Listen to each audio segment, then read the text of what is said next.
Assalamualaikum warahmatullahi wabarakatuh. Perkenalkan, nama saya Suci Dwi Putri dari kelas 2B, Program Studi Tadris Bahasa Indonesia, Universitas Islam Negeri Fatmawati Soekarno Bengkulu. Baiklah, di sini saya akan mempresentasikan tentang jenis-jenis bunyi bahasa.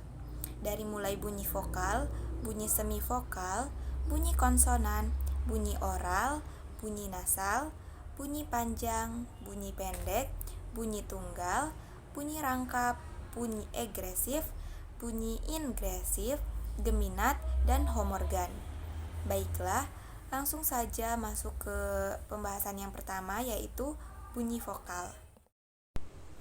Bunyi vokal adalah bunyi bahasa yang dihasilkan dengan cara arus udara keluar dari celah pita suara atau glotis, lalu arus udara hanya diganggu atau dirubah oleh lidah atau bentuk mulut.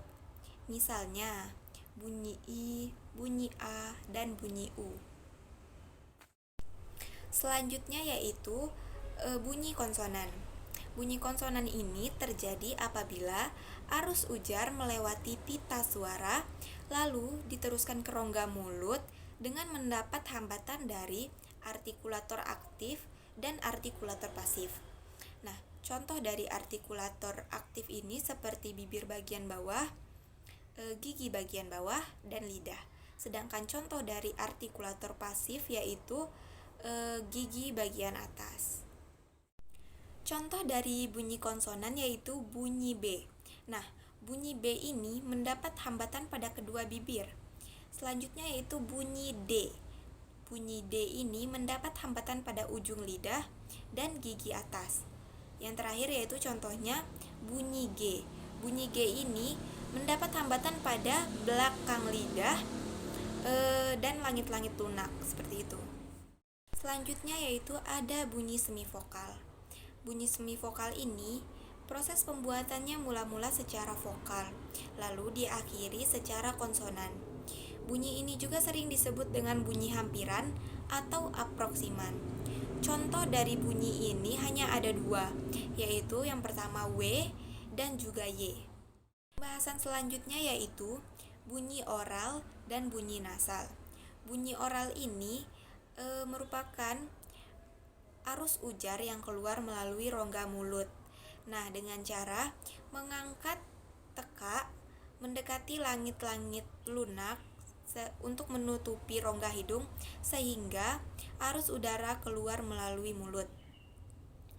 Sedangkan bunyi nasal yaitu bunyi yang keluar melalui hidung. Contoh dari bunyi nasal yaitu seperti bunyi M dan bunyi N. Nah, sedangkan contoh untuk bunyi oral yaitu selain bunyi nasal tadi, yaitu semua bunyi vokal dan konsonan bahasa Indonesia itu disebut bunyi oral yang selain dari bunyi nasal tadi. Pembahasan yang selanjutnya yaitu bunyi panjang dan bunyi pendek. Bunyi panjang dan bunyi pendek ini dapat didasarkan pada lama dan tidaknya bunyi itu diartikulasikan. Bunyi vokal dan bunyi konsonan ini dapat dibagi menjadi bunyi panjang dan bunyi pendek. Tetapi dalam bahasa Indonesia bunyi panjang dan bunyi pendek itu tidak ada. Tapi dalam bahasa Latin dan bahasa Arab ada yang dibagi menjadi bunyi panjang dan bunyi pendek.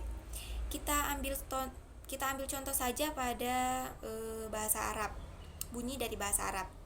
Ketika kita mengaji, kan ada bagian yang mana harus dipanjangkan, yang mana tidak dipanjangkan atau bunyi itu pendek, seperti itu. Berikutnya yaitu bunyi tunggal dan bunyi rangkap. Pembeda ini didasarkan pada hadirnya bunyi yang tidak sama sebagai satu kesatuan dalam sebuah silabel atau suku kata.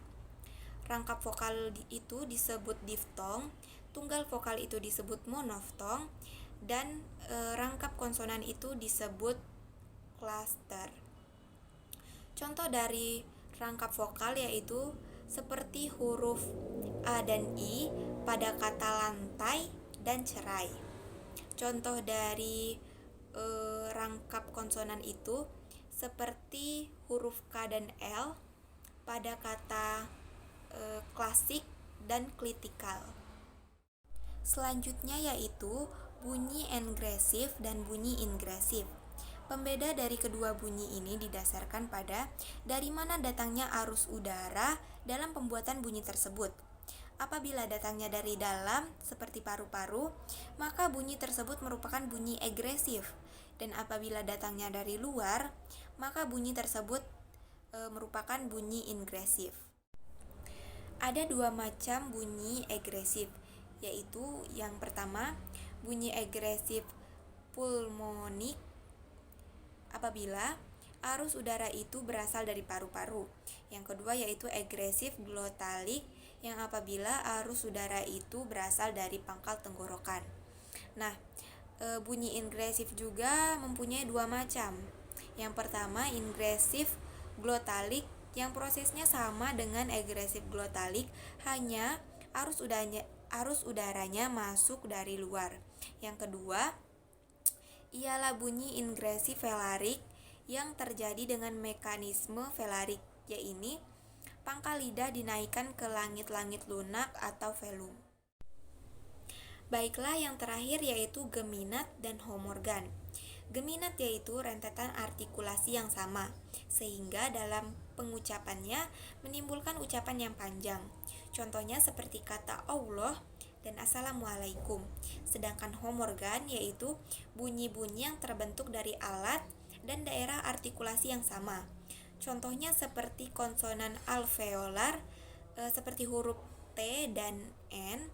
Selanjutnya yaitu contohnya konsonan bilabial seperti huruf P, B, dan M.